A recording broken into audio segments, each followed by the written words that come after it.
संस्थान मानव विश्वविद्यालय जयपुर एवं विश्व आयुर्वेद परिषद राजस्थान के संयुक्त तत्वावधान में आयोजित 2 दिवसीय इस राष्ट्रीय कार्यशाला में उपस्थित प्रोफेसर संजीव शर्मा जी, पूर्व राष्ट्रीय आयुर्वेद संस्थान, डॉक्टर रघुराम भट्ट, अध्यक्ष मेडिकल आकलन एवं रेटिंग बोर्ड भारतीय चिकित्सा पद्धति, प्रोफेसर योगेश चंद्र मिश्र जी, राष्ट्रीय संगठन सचिव विश्व आयुर्वेद परिषद, प्रोफेसर गोविंद साय शुक्ल, राष्ट्रीय अध्यक्ष विश्व आयुर्वेद परिषद, डॉक्टर CR यादव, डीएम विभागाध्यक्ष राष्ट्रीय आयुर्वेद संस्थान, डॉक्टर किशोरीलाल शर्मा, प्रदेश अध्यक्ष विश्व आयुर्वेद परिषद, यहाँ उपस्थित विभिन्न देश के विभिन्न प्रांतों से एवं प्रदेश के विभिन्न जिलों के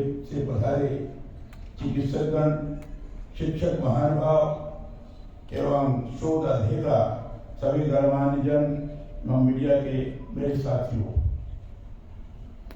यह बहुत ही सुखद है कि आयुर्वेद की हमारी महान परंपरा के आलोक में आप द्वारा यहाँ यह राष्ट्रीय कार्यशाला आयोजित की जा रही है। आयुर्वेद का अर्थ है वह विज्ञान जो आयु और जीवन को निरोग रखने से जुड़ा हो। संस्कृत के जिन 2 शब्दों से आयुर्वेद शब्द बना है वह है आयु माने जीवन और वेद यानी विज्ञान। मूलतः आयुर्वेद 3 प्रकार की ऊर्जा या कार्यात्मक सिद्धांतों पर आधारित है। यही हमारे यहाँ त्रिदोष सिद्धांत कहे गए। त्रिदोष है वात, पित्त और कफ। शरीर में यदि संतुलित रहते हैं तभी शरीर स्वस्थ रहता है, और इनका संतुलन बिगड़ता है तो शरीर भी अस्वस्थ हो जाता है। आयुर्वेद के बारे में हमारे यहाँ कहा भी गया है, आयुर्वेद यदि बोध्यति आयुर्वेद, अर्थात जो शास्त्र आयु के शास्त्र और उससे जुड़ा समुचित बोध कराता है वही आयुर्वेद है। मैं मानता हूं कि आयुर्वेद प्रकृति से जुड़ा इस समय का अद्भुत चिकित्सकीय ज्ञान है। आयुर्वेद ही एकमात्र वह चिकित्सकीय विज्ञान है जिसमें व्यक्ति के शरीर और उससे जुड़े पर्यावरणीय घटकों को ध्यान में रखते हुए चिकित्सा की जाती है। हमारे यहाँ इस ज्ञान के अंतर्गत आरंभ से ही यह माना गया है कि हर एक व्यक्ति की अपनी एक विशिष्ट संरचना होती है और यह उपचार और औषध के लिए अलग अलग प्रक्रिया करती है। आयुर्वेद के अंतर्गत इसी संदर्भ में व्यक्ति से जुड़े प्रकृति के आधार पर चिकित्सा को प्राथमिकता दी गई है। हमारे यहाँ आयुर्वेद के जो लिप्त वैद्य हैं वह व्यक्ति की नाड़ी का ज्ञान करके यह बता देते हैं कि किस प्रकार के रोग से मरीज ग्रसित है। माने आयुर्वेद में डायग्नोसिस बहुत ही सटीक होता है। आचार्य चतुर्सेन शास्त्री देश के बहुत बड़े लेखक हुए। वैशाली की नगरवधु जय सोमनाथ जैसे उनके उपन्यास अत्यधिक लोकप्रिय हैं। बहुत कम लोगों को पता होगा कि वह बहुत अच्छे आयुर्वेद चिकित्सक भी थे। उनके लिखे में आयुर्वेद के गुण शुद्ध हमें मिलते हैं। आयुर्वेद संबंधित कोई 1 दर्जन ग्रंथ उन्होंने लिखे। इनमें आरोग्य शास्त्र, स्त्रियों की चिकित्सा, आहार और जीवन आज में भारतीय आयुर्वेद की परंपरा के साथ ही इस ज्ञान से जुड़ी आधुनिकता पर भी महती विमर्श है। चरक, सुश्रुत, कश्यप आदि हमारे जो आयुर्वेद के पुरोधा हैं उन्होंने आयुर्वेद चिकित्सा के विकसित रूप पर बहुत महत्वपूर्ण जानकारियां हमें दी हैं। अथर्ववेद में शल्य विद्या, विभिन्न संक्रामक रोगों की चिकित्सा, स्त्री रोगों के लिए जुड़ी जड़ी बूटियों से बनी दवाओं के महत्वपूर्ण संदर्भ हैं। अथर्ववेद के मंत्रों में शरीर की बनावट, शरीर विद्या और उससे जुड़ी औषधियों तथा इलाज पर महत्वपूर्ण जानकारियां हैं। अथर्ववेद के प्रणेता ऋषिगण यह भी जानते थे कि कौन कौन सी बीमारियां वंशानुक्रम से चली आती हैं। ऋग्वेद में अश्विनी कुमार द्वारा कैसे बिजला के टूटे पांव में लोहे का पांव जोड़ दिया गया था, इसका भी वर्णन है। अश्विनी कुमार ने कर्ण, निजाश आदि के अंधेपन का भी इलाज उस समय में आयुर्वेद की पद्धतियों से ही किया था। सोचिए, हमारे वैदिक समय से ही आयुर्वेद का ज्ञान कितना अधिक हमारे यहाँ विकसित रहा है। मैं चाहता हूं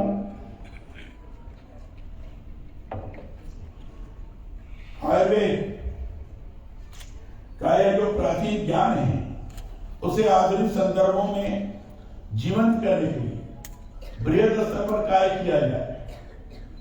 प्राचीन ग्रंथों के संदर्भ के आधार पर नवीनतम शोध और अनुसंधान किए जाते हैं तो उनके बहुत अच्छे परिणाम आम जन के हित में आ सकते हैं। यह कार्यशाला उस दिशा में महत्वपूर्ण भूमिका का निर्वाह कर सकते हैं।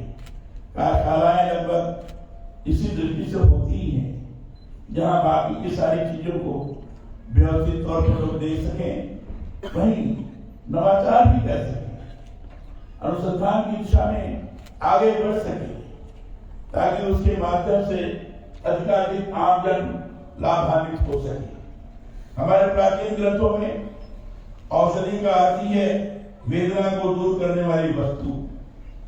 वेदों में औषधि के लिए मां का शब्द भी आता है और देखिए कितना गहरा अर्थ है।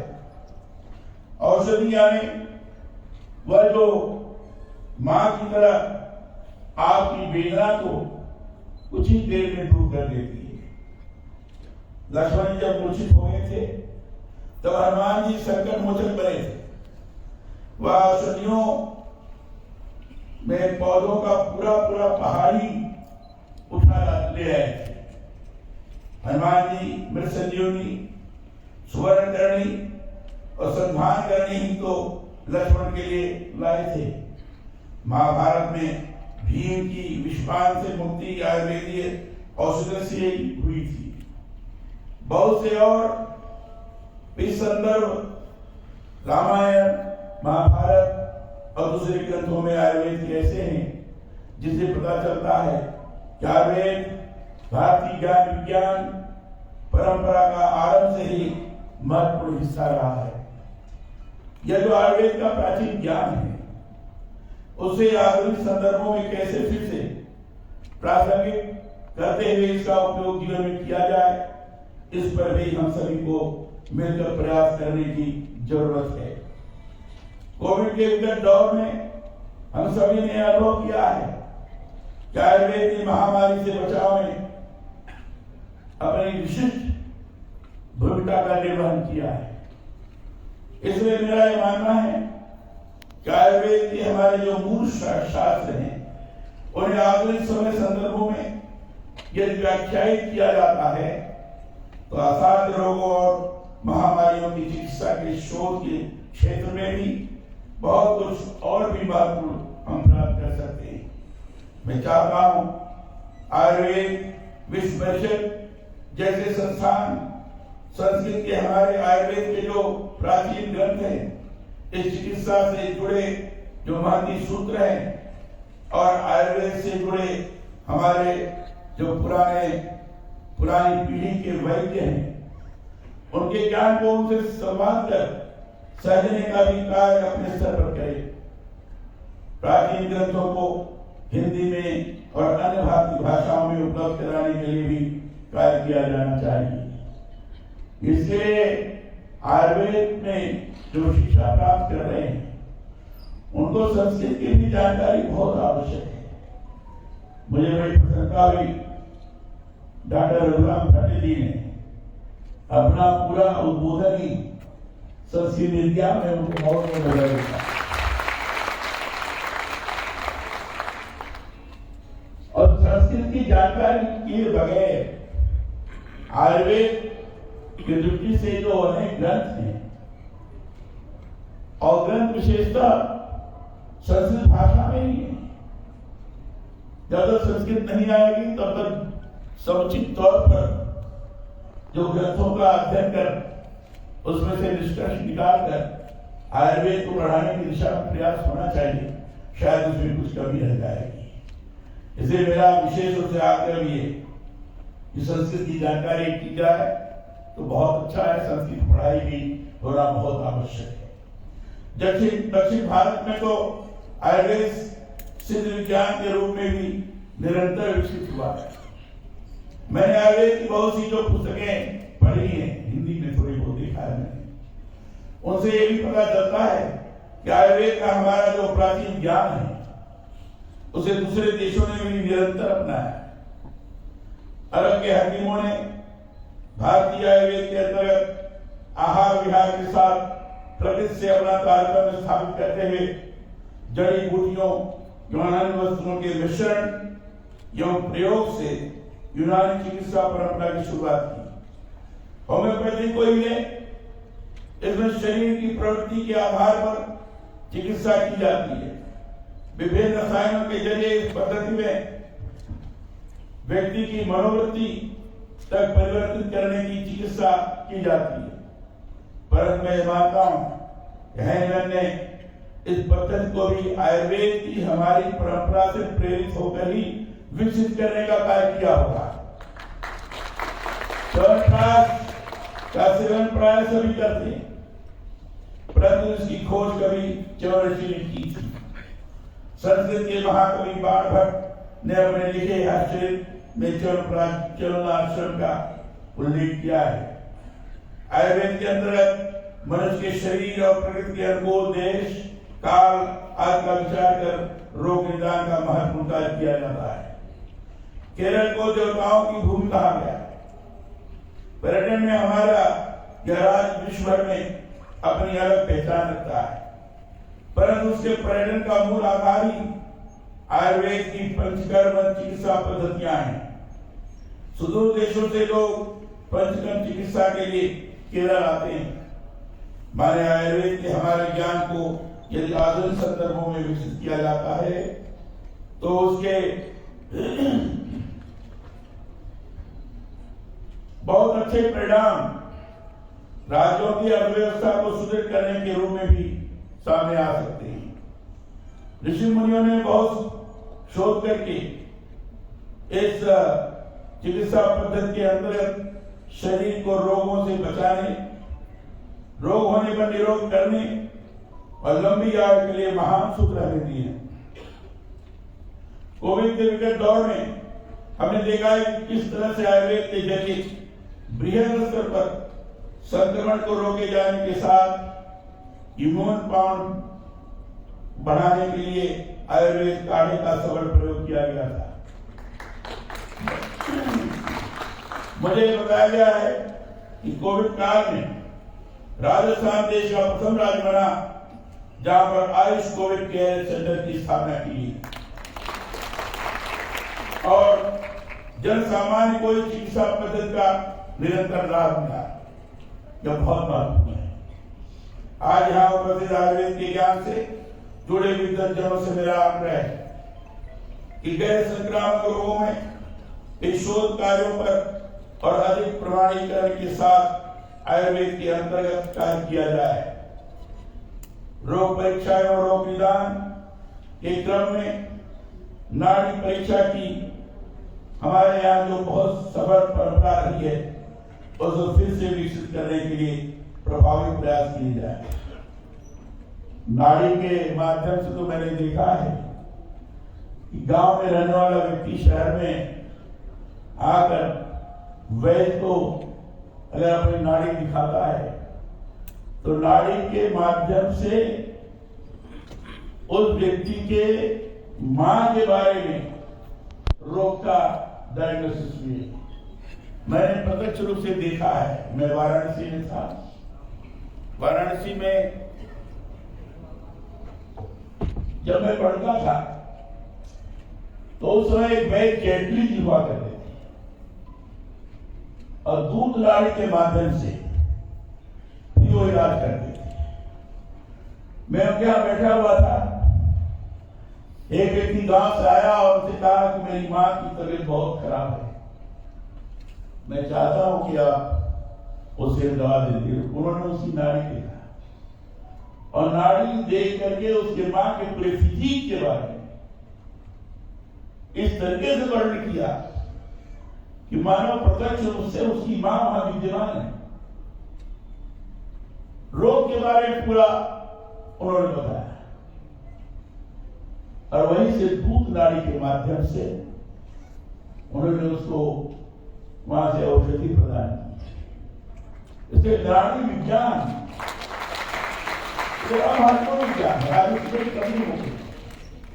मैंने पूछा था जब किशोरीलाल जी आए थे मिलने के लिए, तो शायद मुझे स्मरण है कि मैंने पूछा था कि नाड़ी के दृष्टि से अगर विज्ञ वैद्य हैं हों तो उनको भी मिलना चाहूंगा।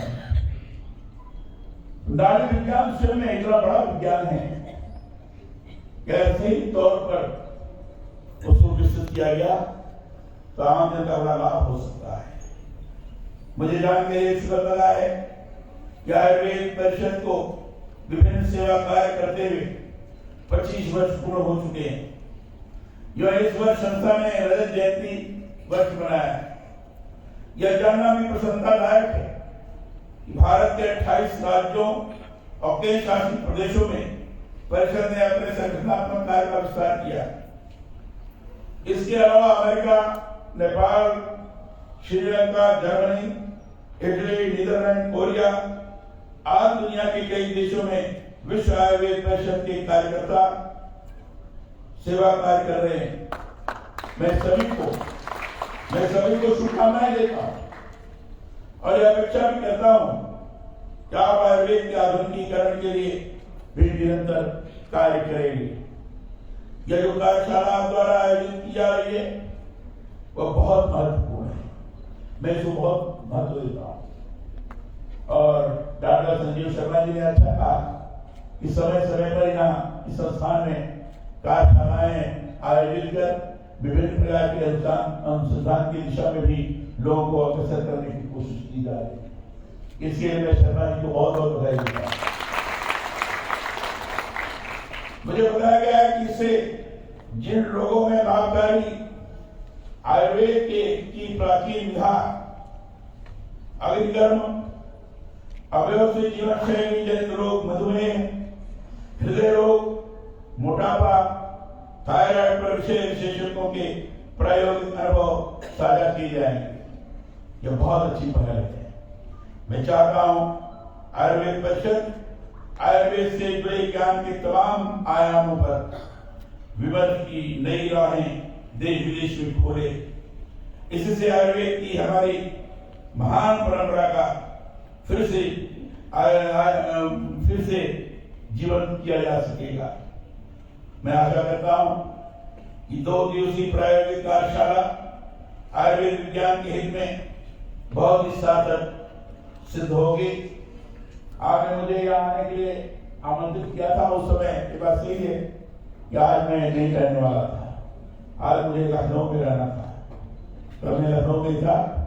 आज मुझे वहां से आना था, तो लखनऊ के कार्यक्रम को मैंने स्थगित किया और स्थगित करके आने का लोक संवरण में नहीं कर पाया, क्योंकि स्वाभाविक रूप से आप लोगों से मिलकर मुझे निश्चित रूप से विशेष ज्ञान प्राप्त होगा। यह अनुभव करते हुए मैंने आज के कार्यक्रम के लिए स्वीकृति प्रदान की थी। आपने मुझे अपने विचार व्यक्त करने का अवसर प्रदान किया, इसके लिए मैं आपके प्रति बहुत बहुत आभारी हूँ। बहुत बहुत धन्यवाद। जय हिंद।